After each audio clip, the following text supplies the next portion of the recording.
I'm Paul Nuglows, Executive Producer at Crusonia. Thanks for joining us for this month's Crusonia Conversation. Crusonia brings together innovators, entrepreneurs, investors, experts, and people passionate about the premise that food is health, to both drive awareness and, more importantly, find actionable solutions.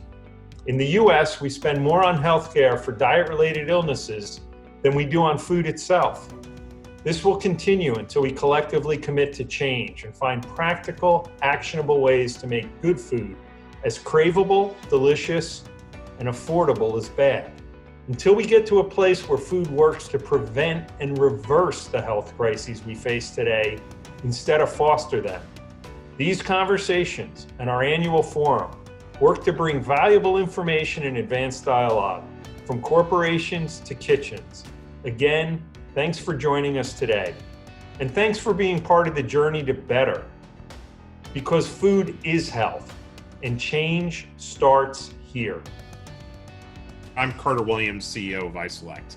We focus on hard problems. One of those hard problems is Americans spend $1.6 trillion every year on food, but spend nearly $2 trillion on diet-related illnesses like type 2 diabetes, obesity, and cardiovascular disease. Each of these is fatal in their own rights. They're more fatal when they're comorbidities for COVID-19.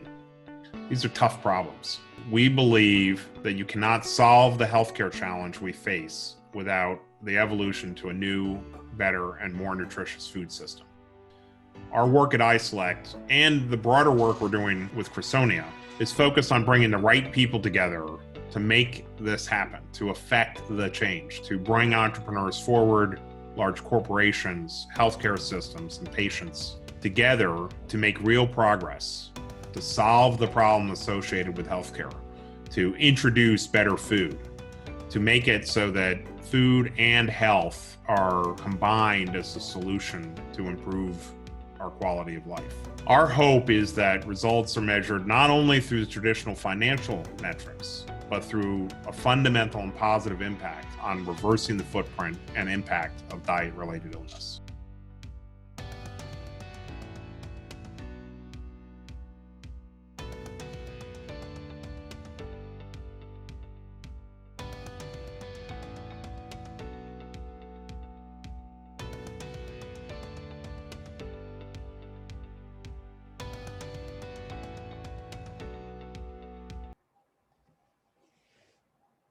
Welcome to Crusonia Conversations, where entrepreneurs, experts, and investors explore change in the global food system. I'm Paul Nuglows, Executive Producer at Crusonia, and host for today's discussion, which will focus on how we turn those New Year's resolutions to improve our diets and our health into sustainable routines that don't just fall to our waste as we make our way into the new year. Here to help us explore this subject are our good friends, Leslie Bonci and Ken Rubin. Leslie is owner of Active Eating Advice, a nutrition consulting company advising major brands like Gatorade, General Mills, and the National Dairy Council. She is also dietitian for the AFC champion Kansas City Chiefs, who are on their way to their second consecutive Super Bowl. So go Chiefs and go Leslie. In addition to all this, she is an author and an active blogger and hosts The Winning Plate on KDKA TV in Pittsburgh.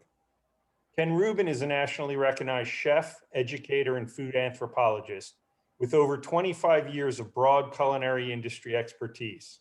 He currently serves as the Chief Culinary Officer at Rouxbe, the world's leading online culinary school that has helped over 600,000 people learn to cook and learn to cook better. Rouxbe delivers technique-focused culinary instruction to home cooks, professional cooks, and healthcare professionals around the world. Such leading-edge partnerships and organizations as Marriott International, Compass USA, the James Beard Foundation, Hyatt Hotels, Trilogy Health Services, Wegmans, the American College of Lifestyle Medicine, and many others. So let's dive right in. This is the time of year when folks try to reset their inner compasses and often make resolutions to live a healthier life. And the vast majority of these resolutions involve diet and food, but it seems to be the same old story. And these resolutions seem to most often prove unsustainable beyond a few weeks and seldom even make it to Valentine's Day. So I'm going to start off our conversation with, why do so many of these resolutions to eat healthier fail? Are we biting off too much? Are the resolutions too grand? Lose X amount of weight, etc. Cook healthier? Anyway, I'll turn it over to the two of you, and let's get started. Okay, all right, I'll start. So yes, yes, and yes, because everybody has this grandiose idea. It's time for a new me. I'll just totally reinvent myself. And it's not that people can devote 100% of the time to just being in their kitchen or just doing their food preparation or managing their weight or health or whatever it is. We do that on top of being parents, being professionals, being friends, being caregivers, whatever else it is we need to do. There's only so many hours in the day. There's only so much room on the plate. So if indeed somebody has goals of what they're going to do for self-improvement, it's not add to the pile, it's take something else off the pile so that you have room to prioritize yourself. Ken. Leslie, it's a great starting point. Your actual energy coming out of you is great. I love to see that passion. I similarly have the same approach. I think that many people right out of the gates take on too much. They start with this idea of massive transformation. They almost have the end in mind as the thing they have to do, and they become very fixated on that ultimate goal, that goal that might be actually months or years in a process. So I always encourage people, have those big goals, have that ultimate wish of looking better, feeling better, having more energy, or addressing something to make your life better. But start with the smallest parts, the smallest things that you can do in a reasonable way, and normalize them and make it so that those things don't become a stretch or a lift at all. Those things become part of a new routine and part of something that you can appreciate as a matter of habit. I think also a lot of people get caught up on that initial kind of enthusiasm of doing something, and it tapers off because they're not getting that reproduced sense of satisfaction or support or moving forward. And I think it's because of the stories we kind of tell ourselves. I think that we need to be reasonable and understand that big changes take time. They take, the ability to understand that you're not going to get it right every moment. You're going to make, quote, mistakes. And I don't even think about them as mistakes. I think about them as just, kind of navigating through the life that you have and making your best choices when you can. But you can't beat yourself up too much about it. And you can't get into a mindset where, because you didn't reach that goal as quickly, that big goal, that you somehow failed and it's not worth pursuing. I guess that's kind of a initial framing on this subject. Let me add to that. And Ken, I think your points are so spot on, but it really is all about the process. The outcome is not happening tomorrow. It's not even happening by Valentine's Day. So if that process is not a positive one, if that process does not keep you engaged, then you're not going to be successful with it. And just like anything else, when we're learning a new skill, when we're learning a new cuisine, when we're learning how to exercise, we don't master it the first time around. It's practice, practice, and practice. And you have to build that into your equation, because then at least you're going to have expectations that are more reasonable and more realistic and probably more likely to achieve. And am I right in perceiving that the failures are even more prevalent in the older generations? I think what you're both getting to is we're not talking about a diet. We're not talking about lose 10 pounds in the next 30 days. I think what you're talking about is really a different approach to food, and a different relationship with food, and a different relationship in terms of lifestyle. Am I perceiving that correctly? Well, and I work with patients on a day-to-day basis, my clients. So, somebody who is older or more experienced has probably tried to do this many more times than somebody who is younger. And so, yes, there is that issue. And, a lot of time, and I always say this to my clients, I want you to tell me what it is that you've done in past engagements in this that have been successful. I mean, not think about the failures, what has been successful, because we always learn things from what we do. And so in the end, then you end up crafting and personalizing a plan that really suits yourself. Well, I like this from this and this from this, and I kind of going through the produce aisle. I'll take a pear, I'll take an apple, I'll take a whatever. Well, it's the same thing with diet approach. If it is not going to be personalized and customized, then we're not going to be successful with it.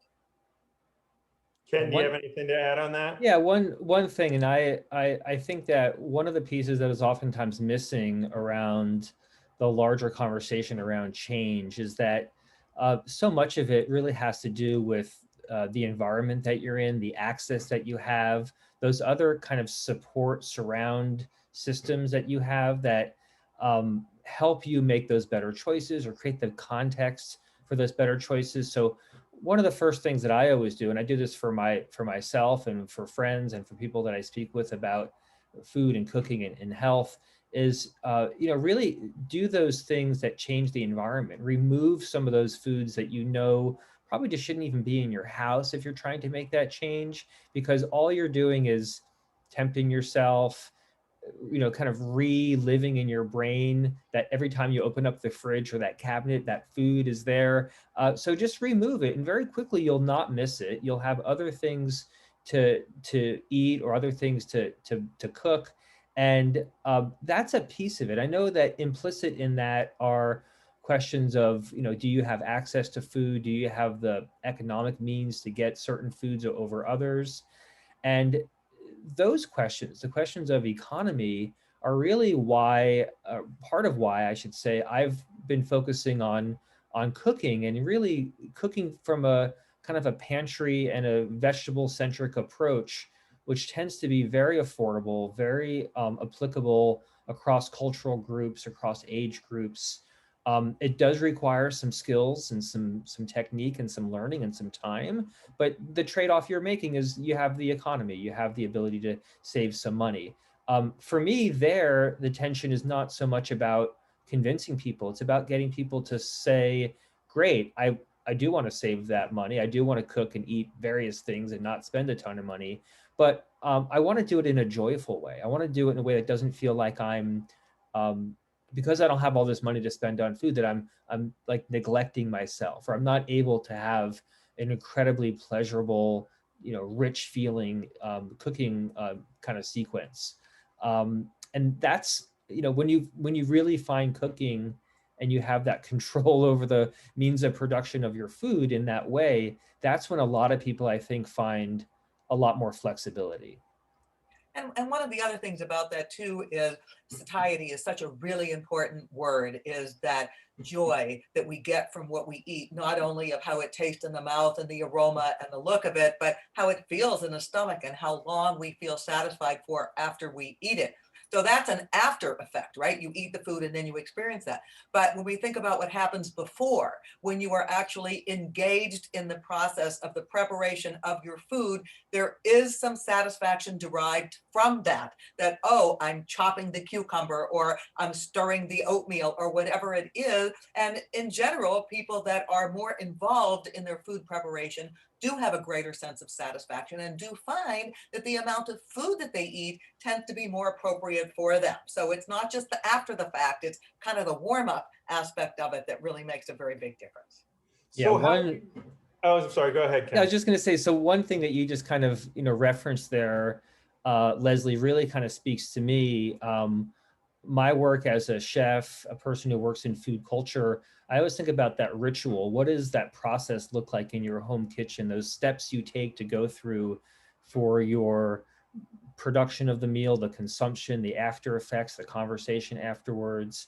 And I think that part of what we're really getting at is changing those behaviors, changing those rituals, and creating rituals that have new meaning for us, that still kind of signal all those things that we want to have from a meaningful mealtime or a meaningful shared food experience, that don't rely on some of those other things that in the past we thought were necessary to create that ritual.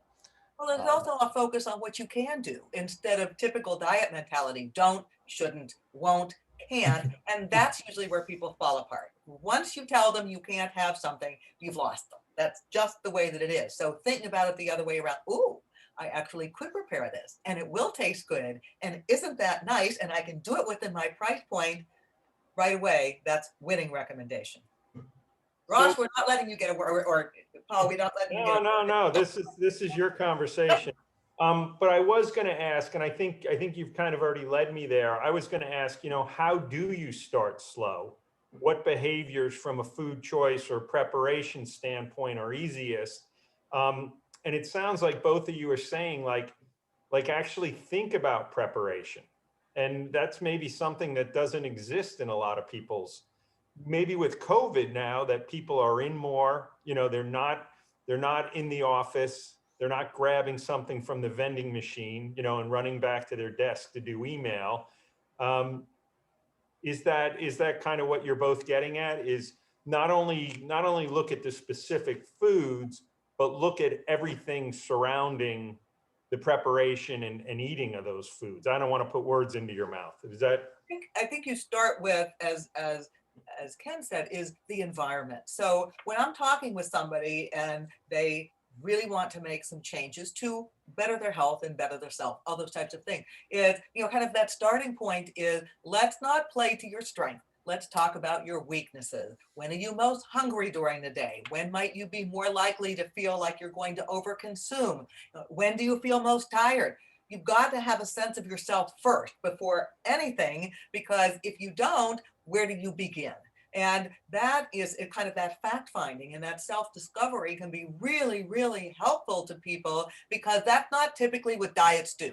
Just do this. But do this doesn't take in any account to what it is that that person is bringing to that page, so to speak. So I think we have to back it up a lot before we even venture into the kitchen. Ken. Yeah, I agree. I think that for many people, it's the environment. Even before then, I think it's important for people to even just go through a very simple exercise of, what is the story you want to tell someone in 60 days or 90 days or next year about this journey? What's the narrative? And it could be 2 sentences or 4 sentences, but I think there's some visualization of what you're really trying to do or become. And I think in that, you're almost setting a goal, you're restating to yourself an internal pledge, because this is something that only you can do. No one can nudge you into this. No number of text messages or reminders or people calling you to, so that's all great. It's going to help you, but ultimately it's on you. So the restating of the purpose sometimes for people is a really important starting point, and something that I even have some of my students write out and print and put on their refrigerator as just like a little mini, this was my purpose, this was my statement, this was why I wanted to do this thing. It's a pledge to yourself, right? And with that, you have that constant reminder of, well, I'm doing these things different because remember that time I told myself that this was really important to me and I want to make these changes, and I knew it wouldn't be a straight line. It wouldn't always be easy, but this is why I'm doing it. And that's an important thing for me, because, even for myself, I've had my own struggles with weight management and health and overeating and eating for the wrong reasons and all kinds of things. And I found those techniques to be very, very beneficial to help frame myself. So now I can say, well, to do that, my environment does have to exclude certain foods for the time being. And I do have to include a whole new group of foods for the time being. Or it means that I change some of my schedule and I do different things during those times I might be tempted. Leslie, that was a great point about like times of day when you might be most apt to overconsume. That was definitely me in my past. So I like to do those things also. I find them to be very, very helpful. Well, and so it really, everybody has a to-do list every day, things we want to do, things we have to do, etc. And this is part of the you do list. And I mean, literally it is that daily commitment, and commitment doesn't have to be overextending, but you're there. It's like, okay, I'm on this list of things every day, because we all know, and I say this to my patients and when I do public things all the time, nobody can eat for us. Nobody can move for us. It just doesn't work that way. Maybe sometimes people can cook for us, but that's not always the case either. So we have to be willing to make that self-investment. Just, that, and that's something that people just forget about. You're just not an add-on. It's you got to make room for it every single day. We've got a question from a Mohan Iyer. I hope I'm pronouncing that right. He asked, or I think it's a he, what do you think of a behavior change app such as Noom? You're starting to see these, Noom has done quite a bit of advertising. Do you think that this is a good approach, or is this coming in a good direction or in the right direction? I think there certainly is an advantage of considering, and you must consider the behavior aspects of what goes on, because this is the end point, the hand to mouth. It's everything that's going on up here. It's your environment. Is it conducive to the change that you want to make, the support that you're having, all of those types of things. And Noom as an online support, that's great. It works well. It gives you that feedback and it gives you that sense of accountability.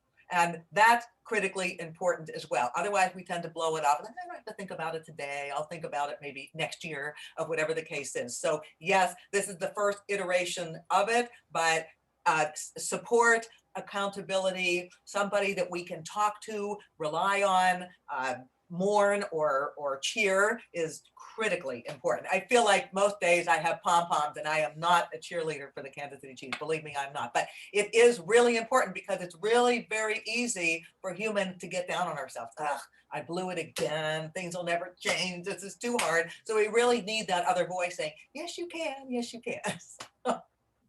Yeah, I agree. I think any of the tools out there for people that show support and that show that it helps a person achieve those goals, I'm in favor of. I don't think that there's any such thing as the ultimate tool, the one thing that can help every single person, because everyone ultimately is going to be different and respond to different types of inputs or different types of learning contexts even. But things like Zoom, I think where they really get it right is on that behavior change focus versus on, just the accomplishment of a set of discrete tasks or something like that. It really is trying to get into building those new normative things so that that can become just the behavior that you have. I'll also just add that, we keep talking about the wraparounds, the support, those friendly like reminders or emails, or whether it's automated or whether it comes in through a support group that might be facilitated. Those things really, you can't understate the importance of those from a function of people not feeling alone or people feeling heard. A lot of those groups or a lot of those systems exist not necessarily just to provide a fix. I think they certainly do that for people. They provide a clear mechanism to solve a thing or question that someone might have or overcome something that might be shared. But I think even more importantly, versus just it being a place to get the fix, it's a place for people just to have a voice and just a place for the voice to exist and for it not to necessarily get resolved or resolved immediately, but because there just haven't been safe places for those voices in the past.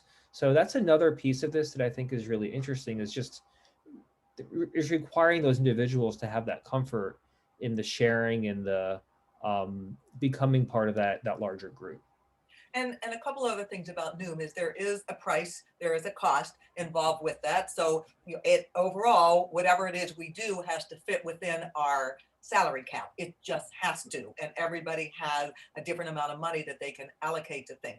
The other thing is that you're not committed or wed to Noom for the rest of your life. It isn't that way. But the realization, and again, this is where I think it gets wrong in terms of a lot of fad diets, they're not really talking about how long it takes for habits to change.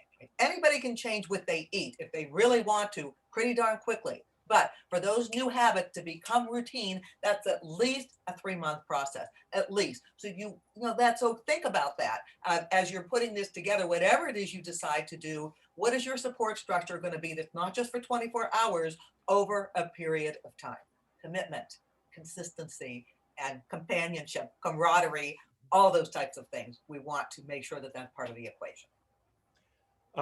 We at Crusonia have spent a lot of time focused on the true evils of processed sugar. Whether we had Dr. Lustig on or, we basically did an entire forum focused on this. are you able to, and Ken, I know you were very much involved with forks over knives, you know, that's a big concept and most people can get that. Oh, so it means to eat things that I can eat with a fork and that I don't need a knife. So what do I need a knife for? Well, I need a knife for a filet mignon. I need a knife for this. I need a knife for that.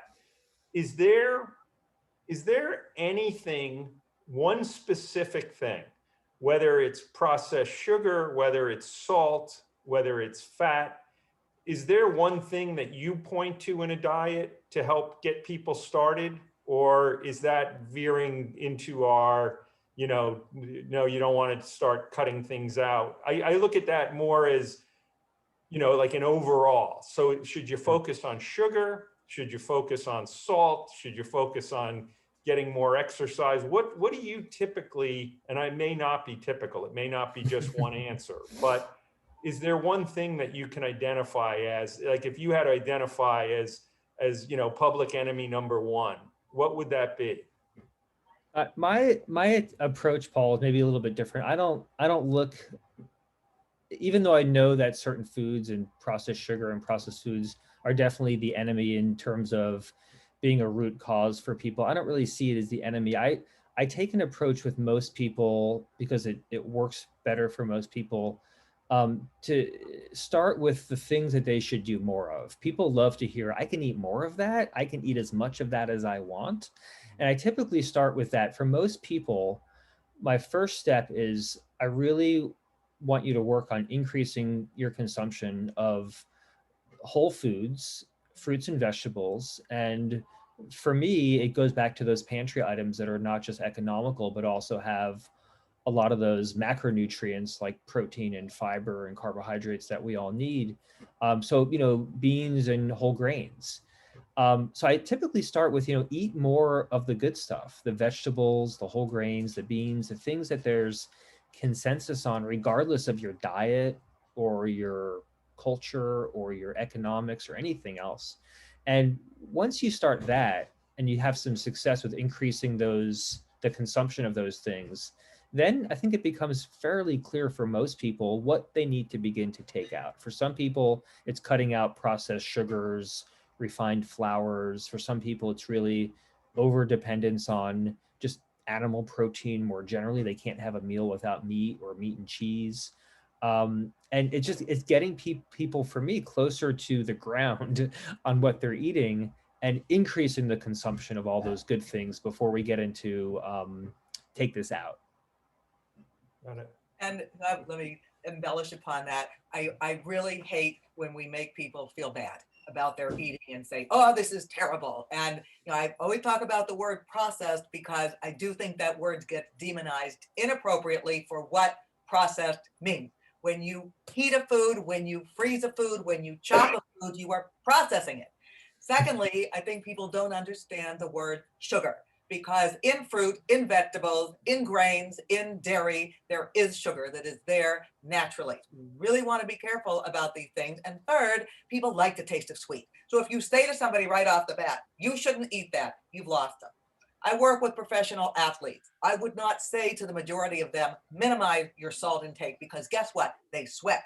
They lose sodium, they need it. So those recommendations really have to be personalized. And even when it comes to fat, first of all, fat is an essential macronutrient. Secondly, fat adds that flavor and that mouthfeel and that aroma to what we eat. So a diet that's fat-free, we went through that at one point in time in the early 80s, all these fat-free foods, and that was a disaster because people did not get healthier as a result. That is not saying that people should consume fat to the exclusion of all else, like keto is probably not a very healthy option for people, but you know, these extremes are not what we're looking at. I do certainly agree with Ken. The emphasis needs to be on what will you do? What can you do? How can we configure that plate to get the most out of what you're eating and make sure that you're getting maximum flavor and enjoyment from that food? Because if you're not accomplishing that, you are not going to be successful. So rather than the vilifying, let's think about the ways that we can be supporting with what it is that we say to really get people engaged. Use the term foodies over foodies. We don't want to do that and make people feel bad. And once you give people an avoid list, they're gone. That just does not work. So this movement to clean foods or whole foods, it's definitely taken root. And certainly if you talk to younger folks, you know, they're very conscious of it. Do you feel that the consumer packaged good companies, you know, they're in the business of packaged foods? Do you think that this is starting to be taken into account from their perspective? I mean, this is their future they're looking at. It's certainly been taken into account from, you know, a producer perspective and farms and everything else. But in terms of the CPGs, do you think that they get it, and are they aware of it? I think there's a lot of trends in a positive direction right now. And, let's also be clear on the fact that there is no legal definition of what a clean food is. What is the alternative? Dirty food? Like, come on. So, that term means absolutely nothing. And unfortunately, sometimes when people define themselves and characterize themselves by I eat clean, some of that has actually resulted in increases in certain types of disordered eating behaviors. That's not helpful in any way, shape, or form. What I think is really encouraging to see is that we have many more packaged foods that are incorporating more plants and more whole grains. And it may not be that they're plant exclusive, but they're plant inclusive. To Ken's point is, what do we want people to have more of? Oh, produce. Well, that would be a good thing since most people aren't having enough. And to make it easier for people as a starting point, oh, look, my meal looks different than it did before. Somebody else actually prepared it for me. Boy, it really tastes good. Hey, this makes me feel good. And then you're starting that process. So kind of using that as a stepping stone that may even then be a way, if I see a meal and it's done that way, maybe I'll be more likely to prepare it myself because that tasted good and hey, that really worked. Well, you guys are always ahead of me, but one of the questions that I had, and I think I know the answer, but for the benefit of our audience, I'll ask it. You know, with older diets, you always had, and I think you may still have it, like with Weight Watchers or others, like your cheats, you know, or your allowed indulgences. And I think if I'm reading you right, both right, like you shouldn't really look at it that way. Like, you know, it shouldn't be, well, I did great, you know, I did great all week. Now it's Friday night and I can eat a pint of ice cream, you know, and I can reward myself. So I don't know. Is that something that you think is starting to go by the wayside, and just kind of that way of thinking? And so you don't talk about cheat days, or you don't talk about indulgences, or you don't talk about things like that? Well, I think people can still indulge. I think that's perfectly fine. I just think you have to know what it is when you're indulging and know what it is to have a special meal, whether it's a celebration or a special treat, or it's your grandmother's recipe and she really wants you to enjoy it and you want to have a piece or whatever it is. Like, that's all great. I would never advocate for taking away those pleasurable experiences that are not, quote, on the schedule or on the program, whatever that means. I think that's just enjoying life and having a good time and being flexible and being open. I think really what I'm more speaking about are those patterns and those behaviors and the way it looks over time, not those individual moments where you kind of internally recognize, hey, like, I'm taking my kid for ice cream. I'm going to have some too. This is great. Like, how often do I do this? It's not every day. It's not even maybe every week, but to do it means so much more for that relationship and that moment than to say, oh, you enjoy the ice cream. I'm going to eat kale chips over here or whatever, right? Like, it's not the same thing. Not that you couldn't do that and have your kid be perfectly happy, but if you want to have the ice cream at that moment. That's the best time to do it. It's those sorts of memories. So I just think we have to get out of this narrative, to go back to what, we were talking about earlier, this narrative of negativity and defeat and food being the enemy, and it's a battle against food. And if I don't win every battle, I've lost the war. Like, all that narrative is such nonsense.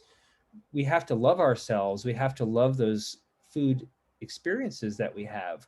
We just have to also know that it's up to us to be mindful and to create a better set of patterns, a better set of overall instances in the future versus in the past. And that's all it is. It's about changing that dynamic. And part of it is because, like I said, it's that story you tell. Here's my story. Here's what I was able to do, and to own that and to not make it a fib is really important. That's what helps get you there. And And so, I would add to that is, this whole idea of cheat it's really destructive thinking. It is not constructive and productive in any way, shape, or form. And it adds to the guilt of making people feel bad. Okay, so all week I'm supposed to torture myself and then I can reward myself. That is not going to result in any consistency. And it also, when I talk to people, and Ken, you mentioned this before, there's no such thing as perfection with eating. It doesn't exist. If somebody says, I'm trying to accomplish whatever those goals are, and I'm doing something 70 to 80% of the time, that leaves some wiggle room for whatever it's going to be. Interestingly, a lot of that verbiage about cheat is coming from influencers who have no expertise whatsoever, none. It comes from personal trainers who may be great at putting together an exercise plan but they know nothing about the nutrition aspects of things. And that is problematic because it makes people feel bad, or it makes them go off the rails in terms of what they're doing, and really is a recipe for failure, not a recipe for success. and so one thing that jumped out at me from our prep call last week, and I wrote it down, and I'm not sure that I understood it enough. And I'm not trying to focus on the negative here, but what is learned hopelessness? I thought this was brought up in our conversation last week. Yeah, I think that, when I speak about something like that, I think there's a sense, a cultural sense, because of the way we talk about food and nutrition and cooking, that that food is something that happens to us, right? That eating is easy. When food's in front of us, we eat it. And if I just have the right food in front of me, it'd be easy. So it's almost this sense, a cultural sense of, well, this is like the path of least resistance. It's in front of me. Food is just about consumption. I speak about it in the context of changing the narrative and not making food is something that happens to you. It's not just a purely consumptive act, but food is about the production. It's about the context of production. It's about whether it's the cooking of, or the sharing of, or the procurement of. It's really about the sense that food can become the thing that winds up solving a whole bunch of other problems, versus being, oh, I'm eating this, I'm consuming this, and it's the cause of my problems. It's just a tremendously depressing way to look at the world. And I try to take this active, more agency-oriented approach, which is to say, let's make food about production, not just about consumption, because then you're in control. Then you're not just the recipient of whatever whim happens to be around you or whatever passes your plate. It's just a different mindset of the world. And it just kind of necessitates the thinking of, when you wake up, well, gosh, I'm going to think about my food, not just today, but probably even for tomorrow. Because if there's things I want to eat tomorrow, I may need to think about it today. And that just means me making better decisions tomorrow by giving a little extra time today, not feeling like, oh, tomorrow happened and I don't have anything all of a sudden. Like it was going to be a surprise that I wake up and be hungry all of a sudden, right? So And it's a plan too, right? It's a plan and not just an afterthought. So now I'm starved, I'll eat. Is really thinking about it. What do I want to make sure that I have at home? Am I eating now because I am physically hungry, or am I eating because I saw an ad for a cupcake? And not that that's necessarily a bad thing, but there's so many things that we need to think about that are happening up here in the gray matter and not right here in the mouth. And that is all part of this process of being able to move that needle the way we want to be much more successful, whatever those goals are. When I use that word needle, I'm not just talking to the gauge on a scale. For some people, it may be their blood pressure. For others, it might be their blood glucose levels, or their cholesterol levels, or their energy levels, or whatever it is that somebody is trying to accomplish. What are those measurable, productive, positive steps that they can take and act on routinely and consistently to get to that endpoint, and then maintain once they're there? Not just, I got there, I'm done. Now what, in terms of being sustainable? One more thing I'll just add to that is, one of the things I've learned over my last 20 plus years teaching cooking to various people, lots of different kinds of people, is that people really, in many cases, aren't even fully aware of what they like and what they dislike. They're almost unaware of their own sense of taste and what even gives them pleasure. Like I know that if they sit down with a bag of chips, they're probably just going to shovel those chips in. But the ability to discern, well, about that do I like, and what about it is making me crave that thing? People almost lack this sense of the ability to articulate those things. So what I always try to do with people as well is, well, what is it that you like about food? Is it the crunchy? Is it the soft? Is it the soothing? Is it the cold? Is it the hot? Is it the warm bowl? Like so many different things play into that. And in many cases, when you get to that level with people, it really helps you understand, well, what are those things that are going to create that same sense of satisfaction and pleasure so that you don't have that conversation about, well, something was taken away from me and this stinks and I'll do it all week except for the one day when I get to cheat, because then I'm going to blow it off the top and it's all going to be over. Like that's just no way to live, right? So one of the exercises we always do with our students on Rouxbe is we actually have them go through some sensory exercises just to have them probably for the first time articulate like, wow, I'm eating this whole grain and it takes me longer to chew, or I'm eating this thing and it's, wow, really soft and really creamy and really mild, or whatever it is. And it touches on the pleasure part, but it also just touches on let's not just be mindless and eat. Let's say, well, I can recreate that crispiness. It doesn't have to be a French fry. There's something else that would also do that. And Ken, I think the other part of that too is being willing to take that time. It's not that eating has to be a drive-by experience. Oh my God, I actually chewed and tasted and smelled and experienced instead of shove and go, which is a very, very difficult habit for people that are the speed eaters to learn how to do that. But that change in and of itself typically results in some change in overall amount of food consumed because you're more satisfied in the moment instead of being more likely to overeat. Yeah, great point. Oh, you're making a lot of great points. I want to remind our participants that they can ask questions if they want to just come through the Q&A or the chat, and I'll make sure that they're asked. One of the things I've been thinking about is, do we have any early indications in terms of the impact the pandemic has had upon eating and health? I know in the early days, there was this fear that everybody was going to be, sitting on their couch eating fried Oreos, and we were going to experience, not only are we experience the crisis of the pandemic, but we're going to experience, an obesity problem, which is already a crisis, that it's going to get a lot worse. And I'm not sure that it's actually played out as people thought at the early stages. And I'm just wondering if either you or both of you have any early indications as to what impact this actually is having.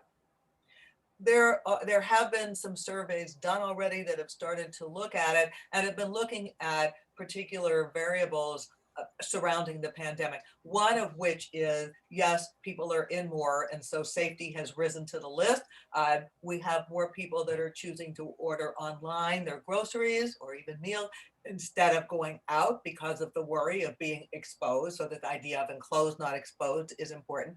We know that for many people, their income has changed and not necessarily in a positive direction. And that in and of itself has also mandated some change to the amount of money spent on food and or reliance upon food pantries for people who have never ever done that before because they now don't have the income to buy food. And certainly people have started to think more about the proactive approach to what can I do to support a healthy immune system? Because we're looking at what is critically important right now to take care of ourselves, to keep ourselves more resistant to what's happening with the pandemic. Yes, that is important. And we've also seen certainly some changes in hygiene habits at home. That's a really good thing. People are washing their hands more. They're paying attention to some of these things, which is not just important for the coronavirus, but in general to do that. So, the negative changes, financial changes, hopefully at some point that will resolve. I'm hoping that, you know, people really take it to heart about embracing what it is that they have at home and becoming much more creative and realizing that you don't have to spend top dollar to nourish your body optimally. Those would be great retainers out of all of this.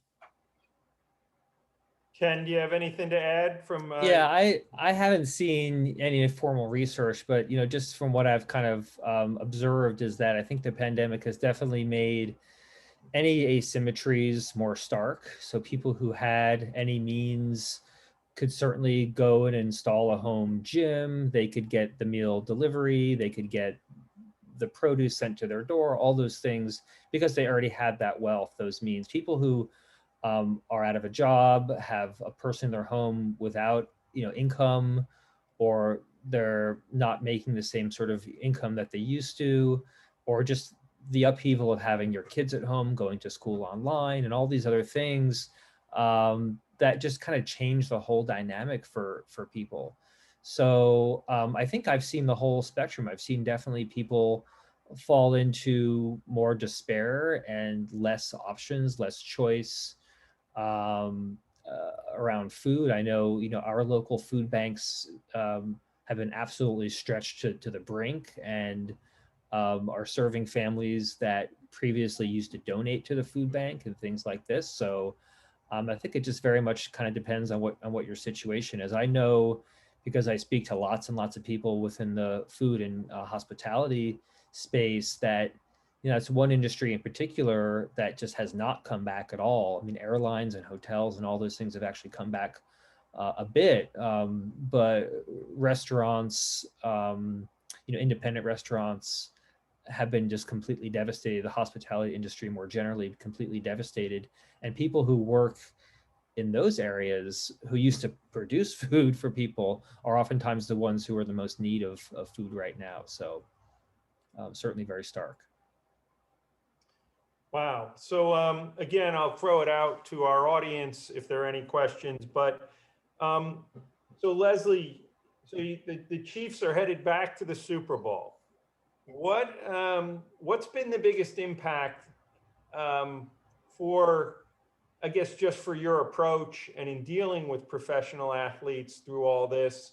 You know, has anything changed in terms of, and I'm not talking about, you know, we all understand it's like, you know, you gotta wrap foods and you can't have a buffet and things like that. But have there been any changes or tweaks from from a diet perspective in terms of what these professional athletes, what you're encouraging them to eat or to focus on? I know you had talked earlier about, you know, anti-immune, you know, our immune system and trying to build that up.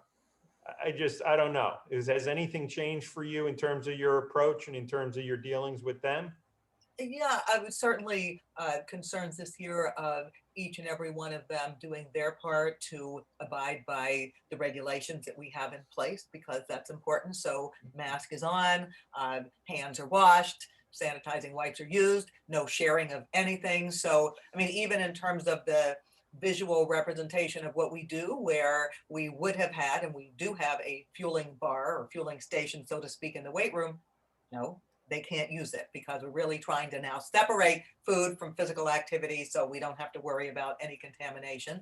But in terms of the foods that we're offering, yes, we do, and we always have talked about what helped to support a healthy immune system. And in the past, it might have been maybe the flu fighter shot or the Susie smoothie or things like that, which are basically wonderful mixes of fruits and vegetables. And from my perspective, if that gets more fruit and vegetable into them and we give it a fun name, okay, mission accomplished. We really do try and do things around food more than any other way, because we know what the agenda is with food. We know it's in food.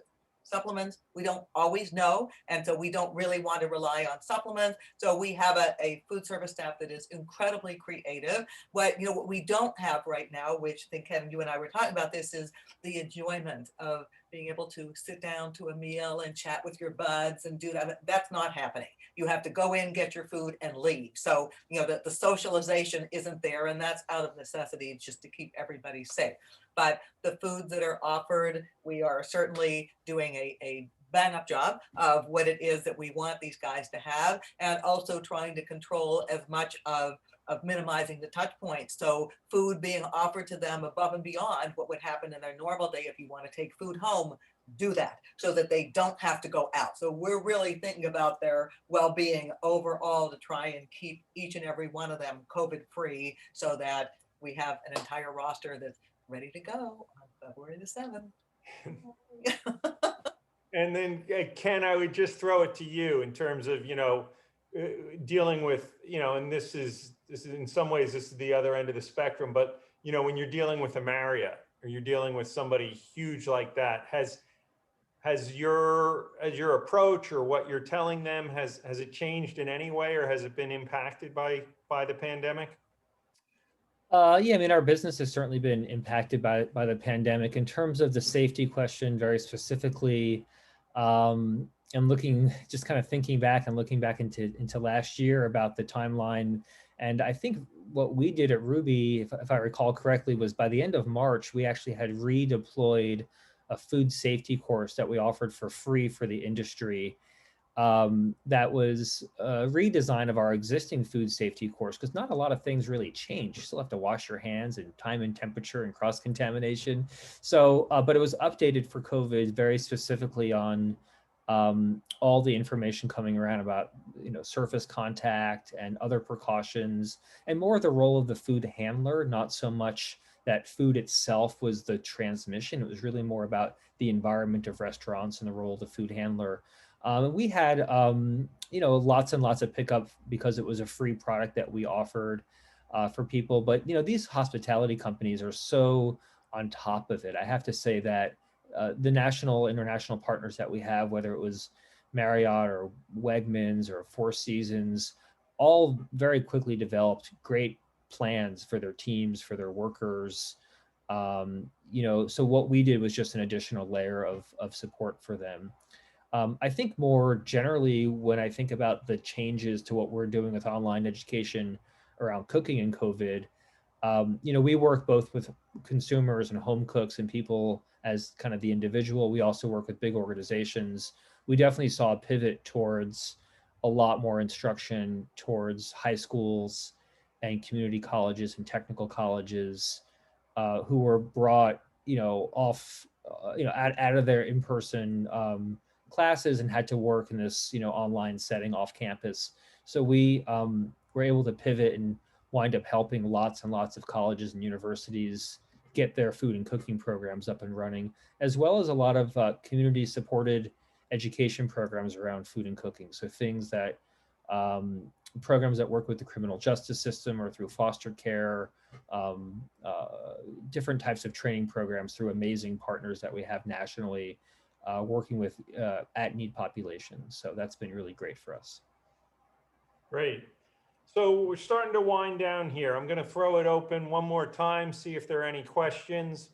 I think I'd like to ask each of you, kind of if you had to point to one go-to, whether it's something to prepare, something to eat, go out and take a walk, if you had to point to one thing that people, as we're at the end of January and they're looking at the year ahead and they're like, maybe they're feeling overwhelmed, but they're like, you know what, I do want to do one thing.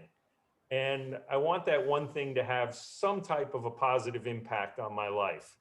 Is that something you could do? Could you identify maybe just one thing? Ken, you want to start? Well, I can't give you one. I'm going to give you two. If there were one thing, I would say one thing to really do and focus on is, cook food and share it. It's just really important, I think, to create that context around cooking where you're at that point where what you cook is shareable and you're proud of it and happy and it's that joy. The other thing I was going to say, just in terms of just overall health and movement. And something that's been amazing for me and my family is having a dog, having a way to get out of the house. So my dog now gets 14 walks a day and more attention from anyone. He thinks this is his new life, but the dog has been amazing in terms of mental health, a distraction, adding a point of humor when things are tense, when everyone's kind of on top of each other. And it's a great way to get extra exercise. Like, I have always been a walker, but my walking time has gone up very considerably in the last year or so. And I would add to that, I think, first of all, it's taking the time to nourish your body, because it really is an investment in yourself. Making that time to move, whatever that is. And that might be up and down the stairs in your home if you're worried about going out, or just simply some exercising in place work, and certainly outside if we can. Wonderful. And also giving yourself the permission to rest and de-stress. It's all of it. It's not just your chews and your moves, it's also that snooze. All three of those are critically important if you're really trying to create that recipe to be the best you that you can be. All right. Well, I thought that was a terrific conversation. I really appreciate each of you taking the time. Leslie, good luck next weekend. And anyway, it's been a pleasure, and I know we'll talk again. So thank you very much. And I'm just going to take us out of this segment here. Hang on one second. So basically, I wanted to thank our audience. I wanted to thank everybody for tuning in today, joining the Crusonia Conversation. I'd like to throw it out there. If you'd like to be part of the conversation going forward, you can join the Crusonia Slack channel, and be sure to register for our next Crusonia Conversation. We're going to focus on a call to action, transformative investment in climate smart agriculture, on February 24th, which is also a Wednesday. You'll receive a link to register for the upcoming Crusonia Conversations in the follow-up email from this event. So again, thank you very much. And remember, food is health.